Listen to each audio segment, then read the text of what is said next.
वंदे मातरम साथियों।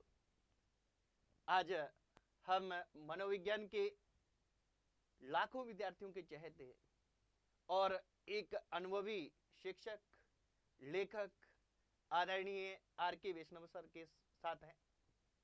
आज हम इनसे जानेंगे कि मनोविज्ञान को हम कैसे पढ़ें। मनोविज्ञान में हमें बुक्स पढ़नी चाहिए, नोट्स पढ़ने चाहिए, कोचिंग करनी चाहिए, सेल्फ स्टडी करनी चाहिए, क्या करना चाहिए, क्या नेगेटिव्स पॉजिटिव्स हैं इनके जो अब तक के अनुभव है, उन अनुभवों के का हमारे विद्यार्थी ज्यादा से ज्यादा उपयोग कर पाए, यही हमारा उद्देश्य है। सबसे पहले वैष्णव सर, हार्दिक स्वागत है हमारे स्टूडियो में आपका। नमस्ते सर, आप लंबे टाइम से लगभग 29-30 वर्ष से साइकोलॉजी पढ़ा रहे हैं, या कहते हैं कि पढ़ा रहे हैं, क्योंकि पहले तो अलग क्षेत्र भी था आपका, बिल्कुल बिल्कुल। है ना। तो आज का ये अपना विशेष केवल साइकोलॉजी पे है, साइकोलॉजी के अलावा आप शिक्षण मेथड करवाते हैं, मैनेजमेंट करवाते हैं, उन पे भी बात करेंगे अपने कि एक शिक्षक भर्तियों का अभ्यर्थी है, उनको इससे कहाँ से स्टार्ट करना चाहिए, कैसे बिल्कुल जीरो से। देखो सर, सबसे बड़ी बात तो ये है कि मनोविज्ञान एक ऐसा विषय है जिसको लेकर के विद्यार्थियों के मन में बहुत संशय रहता है और एक भय भी रहता है, डर भी रहता है कि मनोविज्ञान बहुत जटिल विषय है, कठिन विषय है, पढ़ना बहुत मुश्किल है। तो सबसे पहले तो उनको अपने मन से इस डर को हटाने की ज़रूरत है, क्योंकि कोई बहुत बड़ा जटिल विषय नहीं है, दूसरे विषयों की तरह ये है, मानविकी का विषय है। तो व्यवहार से जुड़ा हुआ तो थोड़ा सा इसमें अप्लाइड चीज़ें होती है, वो थोड़ी देखने की होती है, बाकी बहुत ज़्यादा जटिलता नहीं है। अब बात आती है शुरुआत करने की, वो कहाँ से शुरुआत करें। तो सबसे पहले तो एक ऐसा विषय है जो अपने जनरल एजुकेशन में तो होता नहीं है। सामान्यतः शिक्षक बनने वाले विद्यार्थियों को ही शिक्षा मनोविज्ञान पढ़ना पड़ता, तो जैसे ट्रेनिंग पीरियड उनका होता है, उस समय सबसे पहले इस विषय को वो पहचानते हैं। अब वहाँ पर क्या होता है कि अगर हम चीज़ों को एक एक कंसेप्ट को क्लियर करते हुए चलें ट्रेनिंग पीरियड में, तो ज़्यादा कोई बड़ा तनाव का विषय नहीं है।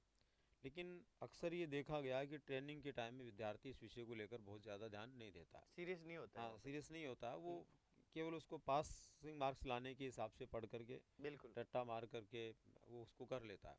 यहाँ पर कंपटीशन में तो क्या है कि ऑब्जेक्टिव क्वेश्चन आते हैं, तो वो तभी आप कर पाएंगे जब आपके कंसेप्ट क्लियर होंगे, एक एक चीज़ स्पष्ट होगी, तब कर बिल्कुल, पाएंगे। आजकल तो सर प्रश्न भी इस तरह से आने लगे कि 1 2 3 4 प्रश्न में ही बना दिए। 1 2 3, फिर इसमें से 1 2 सही है, 1 2 3 सही है, 1 2 3 4 सही है, हाँ हाँ, तो बहुत सारे कंसेप्ट क्लियर होंगे। कुछ बिल्कुल, क्वेश्चन ऐसे भी आते तभी हैं। तभी कर हाँ पाएगा वो। हाँ जी, हाँ जी। अच्छा, दूसरा क्या है कि शुरुआत जब हुई थी, जैसे 2004-05 में थर्ड ग्रेड की वैकेंसी आई थी अपने, तब से शिक्षा मनोविज्ञान का बोलबाला बढ़ा, 7 क्वेश्चन उसमें आते थे। ठीक है। तो उस समय तो क्या नॉर्मल ऊपर ऊपर की बातें आती थी। हाँ हाँ, दो चार चीज़ें आपने पढ़ ली, अधिगम के सिद्धांत वगैरह पढ़ लिए, विप्रेरणा क्या है, व्यक्तित्व क्या है, समझ लिया, तो वहाँ से प्रश्न मिल जाते थे। बिल्कुल। अब जमाना वो नहीं रहा। अभी जैसे अभी जस्ट संस्कृत विभाग का पेपर हुआ है, सेकंड ग्रेड का, उसका पेपर आपने देखा हो, साइकोलॉजी क्वेश्चन देखे हो, तो अब स्टैंडर्ड बहुत बदल गया है। और अब ज़्यादातर प्रश्न जो है उस तरह के नहीं आ रहे हैं जिनका संबंध सीधे तथ्य उठाकर दे दिए और जान लिए, अब तो समझ पर आधारित प्रश्न है। तो इसके लिए विद्यार्थी को इस विषय में समझ बनाना तो ज़रूरी हो गया। बिल्कुल। इस कंपटीशन के ज़माने में बहुत सारे विद्यार्थी जो है इस विषय को ये भी समझ बैठते हैं कि चलो थोड़ा सा टाइम निकाल करके पढ़ लेंगे तो हो जाएंगे, पर ऐसा नहीं है सर। अगर कंपटीशन में हमें फाइट करना है तो इस विषय की गहनता से अध्ययन की आवश्यकता है और बिल्कुल। समझने की आवश्यकता है, बिल्कुल समझ सर। का विषय है। हाँ हाँ हाँ। तो सर, जैसे एक अभ्यर्थी हैं, आप कह रहे हैं कि अगर वो अपनी ट्रेनिंग ले रहा है, चाहे बीएसटीसी कर रहा है, बीएड कर रहा है, उस दौरान अगर इसको अच्छे से ले तो बहुत बेहतरीन कर सकता है। बिल्कुल, पर कंसेप्ट उसके अक्सर क्लियर हो सकता विद्यार्थी गलती कर जाता है। है। हम देखते हैं कि हमारे लाखों विद्यार्थी तैयारी कर रहे हैं, वो कर चुके हैं बीएसटीसी बीएड, अब तो वो तो टाइम निकल गया उनका। अब आने के बाद वो शिक्षक भर्तियों की तैयारी शुरू करता है, तब मनोविज्ञान की बुक्स उठाता है। उस स्थिति में उसको कहाँ से शुरू करना चाहिए, और ये जो अपने 4 चीजें रखी है ना, इनको भी फोकस करते हुए थोड़ा सा बताएं कि वो बुक्स पढ़ें, नोट्स बनाएं, नोट्स लें, कोचिंग करें या सेल्फ स्टडी करें, इस बिल्कुल, टाइप। देखो उन सभी मुद्दों पे हम बात करते हैं। सबसे पहले तो सर, किसी भी विषय को समझने के लिए हमारे पास में एक अच्छी स्तरीय बुक होना ज़रूरी है। बिल्कुल सर। बुक में भी विद्यार्थी क्या करता है कि डायरेक्ट गाइडों पर पहुंच जाता है। हम्म हम्म हम्म तो प्रयास ये करें कि कोई टेक्स्ट बुक मिले अच्छी वाली तो वो पढ़ें। ठीक है। लेकिन विद्यार्थी क्या करता है, परीक्षा की तैयारी करता है, शिक्षक भर्ती आदि की, तो वो उतना उन बुक्स में जा नहीं पाता है। वो तो ये हम्म। देखता है कि कौन चर्चित नाम है अपने एरिया का और उसकी बुक आती है उसको ले ली और पढ़ उससे लिया। पढ़ना शुरू कर देता है। हम्म। चलो कोई बात नहीं, उससे भी वो पढ़ाई शुरू कर सकता है, लेकिन उसमें भी ये देखिए कि किस बुक में बहुत इजी लैंग्वेज है, आसानी से चीज़ों को समझाया गया है, उससे एक बार वो प्रारंभिक अपने कंसेप्ट जो है वो क्लियर करें। एक बार प्रारंभिक चीज़ें थोड़ी स्पष्ट हो जाती है तो थोड़ा कॉन्फिडेंस बिल्ड होता है, और उसके बाद में फिर उसको क्या करने चाहिए, एक बार पढ़ने के बाद अपने स्तर पर नोट्स बनाने की कोशिश करनी चाहिए। शॉर्ट नोट्स हो हाँ, या बड़ी लंबे हो एक सकते बार हैं? के लिए तो थोड़े लंबे चौड़े बनाएं। अच्छा, ठीक है। हाँ, क्योंकि जब तक हमारे कंसेप्ट क्लियर नहीं हो जाते ना तब तक शॉर्ट बनाएंगे तो वो हमारा ज्ञान और ज़्यादा शॉर्ट हो जाएगा। हम्म। और आजकल प्रश्न ऐसे आते हैं, ऐसे ऐसे प्रश्न आते हैं कि प्रश्न पढ़ने पे पता ही नहीं चलता है साइकोलॉजी का है किसका। हम्म। और उस ठीक। प्रश्न को करने के लिए जो है आदमी को थोड़ा गहराई से जानना जरूरी है, व्यापकता में जाना जरूरी है। ठीक है सर। तो वो बनाएं, और जब उसको लग जाए कि हाँ मैं चीज़ों को बहुत अच्छे से समझ चुका हूँ, फिर वो परीक्षा के पीछे के पेपर्स हैं उनको देखें और उनके आधार पर शॉर्ट नोट्स बनाएं कि क्या परीक्षा में पूछा जाता है, तो वो हाँ। ज़्यादा बेहतर बना पाएगा। ये ठीक। उसको करना चाहिए। और कोचिंग के बारे में क्या सोचना है सर आपका? देखो, ऑनलाइन ऑफलाइन करनी चाहिए, नहीं करनी चाहिए, क्या? कोचिंग को लेकर के देखो, मेरा ये मानना सर कि हो सकता है बहुत सारे विद्यार्थी मेरे इस मत से सहमत हो, बहुत सारे नहीं हो। हाँ बिल्कुल, वो तो हाँ, अपनी हाँ, विचारधारा है हर अपने आदमी की। विचारधारा पर मेरा ये मानना, मेरे अनुभव ये कहते हैं हम्म। कि मनोविज्ञान एक ऐसा विषय है जिसको आप किताब से कितना भी रट लोगे, समझने की कोशिश करोगे, तो भी कुछ कंसेप्ट ऐसे होते हैं जो समझ से बाहर होते हैं, क्लियर नहीं हो पाते। क्लियर नहीं हो पाते हैं, आदमी समझ नहीं पाता वो कहना क्या चाह रहा है। एग्जाम्पल्स बुक में होते हैं तो गिने चुने एक या दो होते हैं, या कभी कभी तो होते ही नहीं है, तो बड़ा मुश्किल काम होता है। तो मेरा ये मानना है कि मनोविज्ञान जैसे विषय को कम से कम एक बार एक अच्छे टीचर से समझ लेने की आवश्यकता होती है। ठीक है। अब वो टीचर कोई भी हो सकता है, अपने एरिया में कोई भी टीचर मिल जाता है या आजकल तो अपन ऑनलाइन हो गया सर, हर हाँ, जगह ऑनलाइन अवेलेबल है। में भी आप पढ़ सकते हैं। हम्म। अच्छा, ऑनलाइन में भी सर एक चीज़ मैं आपको बताना चाहूँगा कि जैसे अभी यूट्यूब के माध्यम से बहुत सारे विद्यार्थी पढ़ते हैं, बिल्कुल। तो कभी कभी ऐसा लगता है बहुत सारे टीचर्स पढ़ाते हैं यूट्यूब पे, तो बहुत सारे साइकोलॉजी भी पढ़ाने वाले लोग आ गए हैं। हाँ तो बिल्कुल। वहाँ पर कई बार ऐसा देखने को मिलता है कि वास्तविक कंसेप्ट है ना उनका भी क्लियर नहीं होता, अच्छा। और कई बार वो ऐसी चीज़ें होती है कि बच्चा और ज़्यादा कंफ्यूज हो जाता है। तो मेरा ये मानना है सर कि सबसे पहले हम किसी स्तरीय टीचर से पढ़ें ठीक है। जिसने उस विषय को गहनता से समझा है और समझाने की क्षमता रखता है। एक बार पढ़ लें, बार बार पढ़ने की जरूरत नहीं है, एक बार इस विषय की कोचिंग लेना मेरे हिसाब से ज़रूरी है ताकि चीज़ें क्लियर हो जाए। अच्छा, ज़रूरी नहीं ऑफलाइन लें, आजकल तो ऑनलाइन भी जैसे आप बता रहे हो माध्यम है, तो ऑनलाइन माध्यम से भी वो ले सकता है। ऑनलाइन का मुझे ये लगता है सर कि ऑनलाइन का बड़ा फायदा ये है कि एक अभ्यर्थी अपने फेवरेट टीचर से कहीं भी बैठ के पढ़ हाँ, सकता कहीं है। भी बैठ के पढ़ सकते, और बिल्कुल नहीं तो बिल्कुल। फेवरेट टीचर के पास जाने के लिए हो सकता है कि वो वहां से 500 किलोमीटर, 700 किलोमीटर, हम्म। 200 किलोमीटर, 400 किलोमीटर हाँ, नहीं दूर जा बैठे पाता, हों, नहीं जा तो पाता, जा नहीं नहीं जा पाते। पाता, बिल्कुल हाँ, बिल्कुल। तो वो ये। पढ़ सकता है, ऑनलाइन का ही फायदा था। हाँ, ऑफलाइन और ऑनलाइन दोनों की भी अपन कंपैरिजन में बात करें, हाँ ऑफलाइन में क्या नियमितता रहती है। हाँ, ये है। ऑफलाइन का फ़ायदा ये है कि नियमितता रहती है, स्टूडेंट को पता है इस टाइम क्लास लगेगी, मतलब जाना ही है, मुझे पढ़ना ही है। ऑनलाइन में कई बार स्टूडेंट क्या करता है, लापरवाही भी करता है, हम्म। कोर्स भी ले लेगा वो, लेकिन चलो आज पढ़ेंगे कल पढ़ेंगे के चक्कर में बहुत सारी चीज़ें उसकी छूट जाती है। ठीक है। तो अच्छी बात है कि वो कहीं भी बैठ के पढ़े, पर दोनों में भी थोड़ा सा उसको अंतर देखने की ज़रूरत है।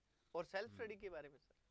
सेल्फ स्टडी तो अपने आप में सबसे खास चीज़ है सर, और आप जानते हो सर, आप और हमारे ज़माने में तो कोचिंग थे ही नहीं। हाँ, सेल्फ स्टडी थी। भाई, हाँ हम अपन लोगों ने तो जो भी प्राप्त किया वो सेल्फ स्टडी से ही किया। बिल्कुल। तो सेल्फ स्टडी से भी आदमी सफलता तो बड़ी से बड़ी ले सकता है, लेकिन सर उसके लिए उसमें एक जज्बा होना ज़रूरी है, खुद पर कॉन्फिडेंस होना ज़रूरी है, और साथ ही उसके पास बहुत स्तरीय अच्छी बुक्स हो जिससे चीज़ें उसकी वो क्लियर कर पाएँ और अधिकतम मेहनत कर पाएँ, क्योंकि सेल्फ स्टडी मेहनत ज़्यादा मांगती है।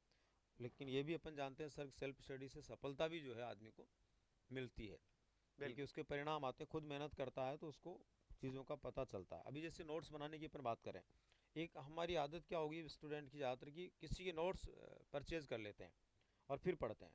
उनमें इतना मेरे हिसाब से तो मतलब बहुत अच्छा उनको लाभ नहीं मिल सकता।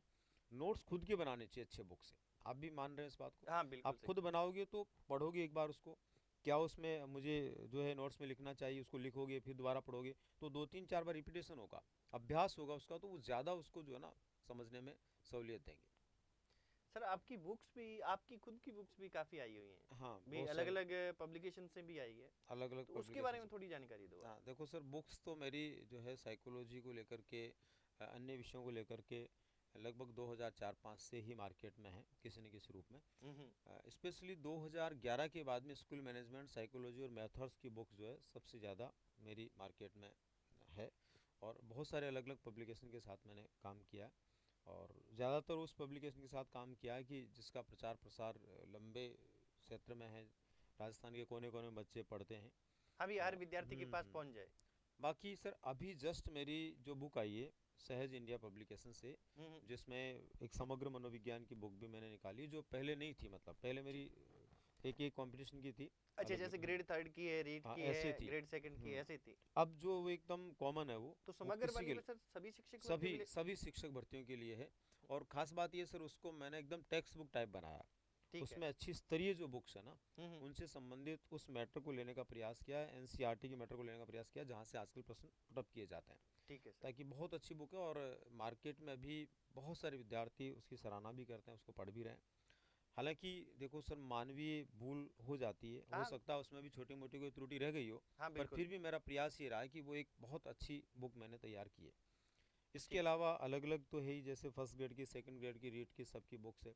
अभी रीट में भी सिलेबस चेंज होने के बाद तत्काल हमने दोबारा उसको लॉन्च किया, और कल परसों वो नई बुक मार्केट में आ जाएगी। सिलेबस क्या चेंज हुआ है सर रीड में? वो रीट में जो कुछ टॉपिक नए जुड़े हैं ना, अच्छा।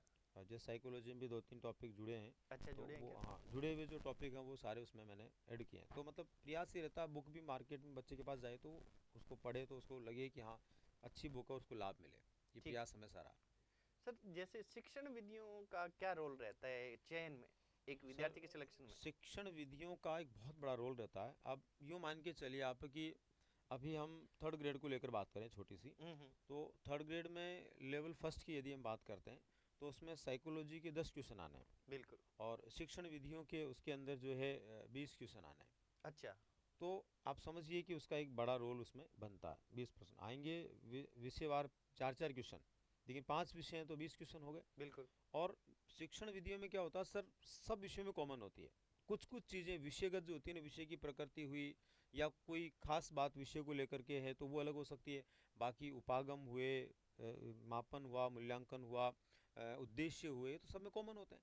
तो एक जगह बहुत अच्छे से पढ़ करके आप 4-5 जगह उसका फ़ायदा ले सकते हैं बिल्कुल। शिक्षण विधियों में।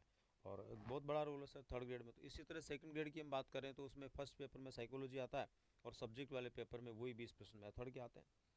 हाँ, तो मुझे ये लगता है कि विद्यार्थी मेथड पे ज्यादा ध्यान नहीं देते, हाँ जो मैंने अनुभव किया है आज बिल्कुल तक। बिल्कुल, विद्यार्थी ये सोच लेता है ना कि मेथड जो है उनका बड़ा रोल नहीं है, जबकि सर कंपटीशन में एक एक प्रश्न का रोल होता है और मेथड का बहुत बड़ा रोल है। मेथड में बहुत सारे स्टूडेंट के कई क्वेश्चन जो नॉर्मल होते हैं वो भी गलत हो जाते हैं, गलत हो जाते हैं पहले। क्योंकि वो ध्यान नहीं ध्यान देता। नहीं देता, हाँ। और अगर 2 क्वेश्चन भी गलत हो गए तो हजारों विद्यार्थियों के पीछे चला जाता है। बिल्कुल, हाँ। क्योंकि क्वेश्चन तो मार्क्स तो उतने ही देगा, देगा चाहे देगा। मेथड का है, चाहे साइकोलॉजी का है, चाहे अदर है बिल्कुल है बिल्कुल। ना? दूसरा सर, एक स्कूल मैनेजमेंट है ग्रेड फर्स्ट में, उसके बारे में कुछ बताएं। स्कूल मैनेजमेंट का सर पहले तो बहुत बड़ा रोल था, और जो 75 क्वेश्चन आते थे फर्स्ट पेपर में, तो आपने देखा 15 क्वेश्चन यानी सबसे ज़्यादा क्वेश्चन इससे आते थे। अब तो 10 अभी के लगभग है अब शायद है। उसको कम कर दिया है, 10 हम्म। के लगभग कर दिया है। हम्म। फिर भी सर एक बड़ा रोल है, क्योंकि बिल्कुल। 75 में से उसमें 10-12 सब्जेक्ट हैं। हम्म। अब 10-12 सब्जेक्टों में से भी अभी भी ये एक सबसे बड़ा विषय बन कर के बैठा हुआ है। बिल्कुल। इसमें ये है सर कि अगर विद्यार्थी समसामयिक जो चीज़ें एजुकेशन में चल रही है उनको भी लेकर के अगर प्रिपेयर रहता है, अवेयर रहता है, तो शायद वो बहुत अच्छे से इसके अंदर कर सकता है। क्योंकि ज़्यादातर बार प्रश्न जो आते हैं वो करंट से जुड़े आते हैं। स्कूल मैनेजमेंट में भी जो चीज़ें अभी करंट में एजुकेशन में चल रही है उनको ज़्यादा फोकस किया जाता है, उन पर ज़्यादा ध्यान दिया जाता है। तो उनको पढ़े तो शायद वो अच्छा कर सकता है। और दूसरा, ज़्यादा बड़ा नहीं है, लेंदी नहीं है कि बहुत बड़ा लेंदी विषय, कुछ कुछ बिंदु हैं उनको तैयार करके वो पूरे के पूरे क्वेश्चन भी सही कर सकता है। सही है। और सर आप और विद्यार्थियों को क्या बताना चाहेंगे, हमारे शिक्षक भर्ती के जो विद्यार्थी हैं? देखो, शिक्षक भर्ती के जो विद्यार्थी हैं उनके लिए मेरा जो मानना है वो ये है कि सबसे पहले तो खुद पर भरोसा करके वो स्तरीय तैयारी के लिए प्रयास करें। बिल्कुल। अभी सर एक चीज़ ये भी है कि 2013 से ऐसा चल रहा है कि बहुत सारी शिक्षक भर्तियाँ एक साथ आती है, तो विद्यार्थी कंफ्यूज रहता है किसकी तैयारी करें। बहुत सारे ऐसे उदाहरण देखने को मिले हैं, जैसे फर्स्ट ग्रेड की तैयारी कर रहा था 4 महीने से, ठीक उसकी सीटें कम आई तो सेकंड ग्रेड में आ गया, सेकंड ग्रेड की सीटें जो ही अलाउंस हुई और वो फिर थर्ड ग्रेड में आ गया। अभी वो हाँ, थोड़ा डाइवर्ट हो रहा हो हाँ बार बार। डाइवर्ट हो रहा है, एक जगह स्थिरता नहीं रख पा रहा है। स्थिरता नहीं रख पाता। जबकि मेरा ही मानना सर कि अभी आज की तारीख में अपन सोचें थोड़ा सा, मतलब आप इसमें विश्लेषण करें कि मान लीजिए 2000 सीटें जो है फर्स्ट ग्रेड में हैं और 2200 के आसपास सीटें जो है सेकंड ग्रेड में हैं और इतनी ही सीटें जो है अपन थर्ड ग्रेड की बात करें 7000 भी मानी जा रही है, तो उसके अनुपात में कंपटीशन तो फर्स्ट ग्रेड में कम है। बिल्कुल भाई उसके अनुपात में देखा जाए तो फर्स्ट ग्रेड में कम है, पर विद्यार्थी वो 2000 2100 2200 सीटों के चक्कर में कंफ्यूज हो रहा है बिल्कुल। और वो डाइवर्ट होकर के थर्ड ग्रेड में आ रहा है, जबकि थर्ड ग्रेड में आकर के तो वो कंपटीशन बहुत ज़्यादा बड़ा हो रहा है उसके साथ। जहाँ पर वहाँ फर्स्ट ग्रेड में वो जो है कुछ लाख स्टूडेंट के साथ कंपटीशन में था, यहाँ पर तो कई लाख के साथ में वो चला जाएगा हाँ बिल्कुल सही है। उस ये अनुपात में तो। मतलब कंपटीशन देखें तो लगभग लगभग सेम है, और सेम ही जैसे है। जैसे ऊपर जाएंगे हाँ, वैसे वैसे कम ही होगा, थोड़ा कम ही बहुत, होगा, ज्यादा नहीं होगा। कंपटीशन कम ही होगा। और मैंने आपने भी देखे होंगे सर, बहुत सारे ऐसे विद्यार्थी देखे हैं जो थर्ड ग्रेड में सफल नहीं हुए हजारों सीटों में, और सेकंड ग्रेड फर्स्ट ग्रेड में सफल हो गए वो, बहुत सारे लोग। तो बिल्कुल प्रयास वहीं पे करना चाहिए, एक बार ध्यान हो जाए कि मेरे को फर्स्ट ग्रेड करना तो पूरा उसी पे ध्यान दें। हाँ, फिर सीटें कितनी हो हाँ, वो उससे मतलब नहीं डाइवर्ट है, ना हो वहाँ से। डाइवर्ट नहीं हो तो सफलता मिलती है। अब समझिए कि जो फर्स्ट ग्रेड की तैयारी कर रहा था, मान लो वो फर्स्ट ग्रेड की तैयारी कर रहा था 4 महीने से, ठीक अब है, वो इधर आ गया 4 महीने तो खराब हो गई उसकी। बिल्कुल सही है। कुछ कुछ चीज़ें उसके काम आएगी, बाकी तो आएगी नहीं, नए सिरे से वो वापस देखेगा। तो ऐसा करने की जगह एक ही जगह उसका ध्यान केंद्रित होना चाहिए। सर हमारे जो विद्यार्थी लगातार प्रतियोगी परीक्षाओं की तैयारी कर रहे हैं, आप एक जीरो से स्टार्ट करके और पूरी कंप्लीट तैयारी यानी परीक्षा तक का दिन कैसे करना चाहिए उसको, स्टार्टिंग से लेकर, यानी स्टार्टिंग बिल्कुल उसको प्लेन है, वो हाँ, कुछ भी नहीं है, कोरा कागज है, उस समय उसको कैसे प्रारंभ करना चाहिए? देखो मेरा ही मानना सर इसमें कि आप भी थोड़ा मेरी बात को गौर करना और बाद में आप भी बताना कि जो मैं बात कर रहा हूँ वो वास्तव में जो है सफलता तक ले जा सकती है क्या। तो मेरा ही मानना, सबसे पहले तो विद्यार्थी जब शुरुआत करता है उसको कोई आइडिया नहीं, तो सिलेबस उसको लेना चाहिए। बिल्कुल सिलेबस लेकर के तय करना चाहिए कि इसमें से क्या क्या चीज़ें हैं जो मैं बहुत अच्छी अप्रोच बना सकता हूँ, और क्या क्या जिनमें अभी तक मुझे बहुत ज़्यादा कमजोरी है और उसको मुझे सही करना है। तो सबसे पहले तो उसको जो उसका कमज़ोर पक्ष है वहाँ से अपनी शुरुआत करनी चाहिए। कमज़ोर पक्ष से शुरुआत करने का फ़ायदा ये होगा सर कि उसको जब वो तैयार कर लेगा ना, तो बाकी तो उसका मजबूत पक्ष है, तो कॉन्फिडेंस उसका बढ़ेगा। और मजबूत का मतलब ये है कि उसका पहले से इंटरेस्ट पहले है, हाँ उसको पढ़ इंटरेस्ट रखा है, पढ़ रखा है, तो उसको इजी वे हाँ में पढ़ इजी वे पाएगा। में पढ़ेगा। वरना कई स्टूडेंट क्या करते हैं जो पहले उसको आ रहा है उस पर ज़्यादा ध्यान देते हैं हम्म और बाद में उसके ऊपर आते हैं, तो क्या वो तो पहले उसको तैयार था, अब वो उसको कठिन और ज़्यादा कठिन लगता है और वो फिर वो ठीक प्रकार से अपने आप में कॉन्फिडेंस बिल्ड नहीं कर पाता। तो एक तो वहाँ से, दूसरा क्या सर, जो भी अपन तैयारी कर रहे हैं उसके पुराने पेपर्स देखने चाहिए कि कैसे प्रश्न आते हैं, उनका लेवल क्या होता है, क्या पूछा जा सकता है, तथ्यात्मक क्वेश्चन कितने आते हैं और दूसरे प्रकार के कितने आते हैं, उनके ऊपर उसको गौर करना चाहिए। बिल्कुल और उन पर गौर करने के बाद जब उसको समझ में आ जाए, तो फिर मेरा ही मानना सर कि एक सबसे बड़ी स्ट्रेटेजी होती है कि विद्यार्थी को अपने खुद के नोट्स बनाने के साथ साथ उसके प्रश्न भी बनाने चाहिए। जैसे उदाहरण के तौर पे पहला यूनिट है, यूँ मान लो मैं साइकोलॉजी की बात कर रहा हूँ, साइकोलॉजी में मान लो पहला यूनिट है हमारा शिक्षा मनोविज्ञान का अर्थ है, उसका क्षेत्र है, प्रकृति है। वो उसके नोट्स बनाएं और उसमें पीछे के पेपर देखें कैसे प्रश्न आए, उसके अकॉर्डिंग खुद के भी प्रश्न बनाएं। जैसे मान लो 10 प्रश्न पिछली परीक्षाओं में उस यूनिट से आए हुए हैं, तो ठीक है। कोशिश करें 10-12 क्वेश्चन वो भी बनाएं कि ऐसे पहले आए तो ऐसे भी आ सकते हैं। उससे क्या होता है कि उसके पास खुद का एक प्रश्नों का बैंक बन जाता है और वो उसको बहुत मदद करता है। और आप भी जानते हो सर, प्रश्न बनाना अपने आप में बहुत बड़ी कला है, और प्रश्न बनाना जिसको आ गया वो गहराई से पढ़ेगा, चीज़ों को समझेगा, विकल्प देखेगा और उसके बहुत सारे खुद के कंसेप्ट क्लियर होंगे। बिल्कुल ये उसको करना चाहिए। फिर उसके बाद में सर एक टाइम टेबल बना करके उसके आधार पर पढ़े। अब टाइम टेबल में क्या होता है सर, कई स्टूडेंट क्या करते हैं, फिक्स कर देते हैं कि मैं 7 से 8 ही पढ़ूंगा, 8 से ही पढ़ूंगा। सर ऐसा कभी नहीं हो सकता।